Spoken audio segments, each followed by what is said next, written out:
celle où habitent les Indiens.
Well, I need only to be near a cork of a bottle, and I get the full benefit of it.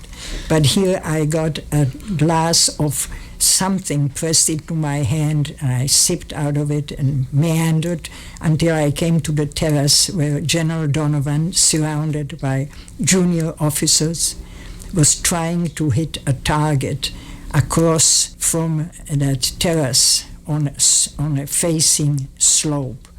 And as he noticed me, he said, "Try your luck, soldier."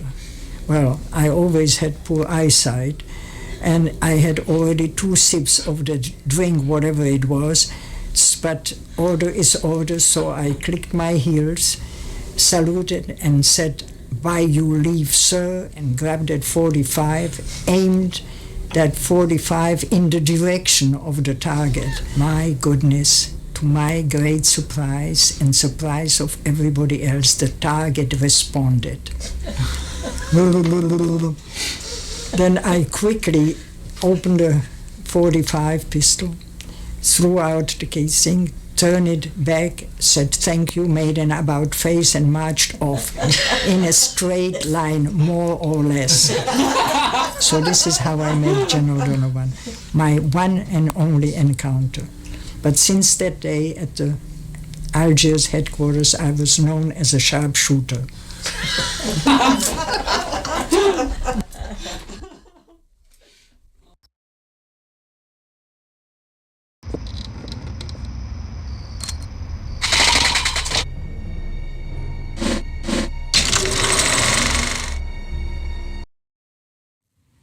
Yeah, you lose your name, your family will never know, you lose all your friends, you have nobody, and if you are arrested, we don't know you. And then all sorts of people started in the neighborhood asking about me, my family, everybody. I had security clearance. It was worth every minute of it, I think, and I hope that people realize how important the women were in the OSS effort. He got to talking, and he found out that I had been studying Japanese, and that I was a newspaper woman, and he said, well, would you like to work for the government? And I said, well, yeah, but on one condition, that I want to go overseas, because that's where I think all the action is. And he said, I think I can guarantee that. And I said, well, then what would I do? And he said, I can't tell you until you sign up with us. And then that's how I got in. I was curious, but I did want to see some action. And that was what happened to me. There was a sizable number of Czechs and Slovaks working as labor for the Germans. So we hit them with a leaflet called inviting them to cross the lines. And for that, 600 guys that crossed the lines and deprived the German army of labor, I got my Bronze Star. London was not a walk in the park. We had the V1s, V2s from 40s, and a few Dorniers, Junkers, and there was the London docks were known as Buzz Bomb Alley, and it really wasn't fun. But we were all fatalists, and if your name's on it, so be it. If you survive, well, lucky you. The story was, if you heard a V2, chances are you'd survive. If you didn't, it didn't matter anyway, because you'd be gone. The V1s were nasty. They really were. Very nasty. You all didn't have those, did you? No.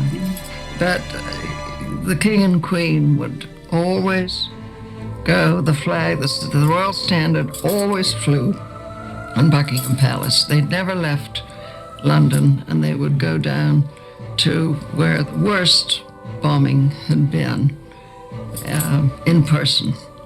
And, what a morale builder, and so would Churchill. Believe you me, the war plans, I think I'm right in saying the German war plans are America was next. The U-boats were all ready, and if that had happened, you'd all be speaking German on one coast and Japanese on the other, probably.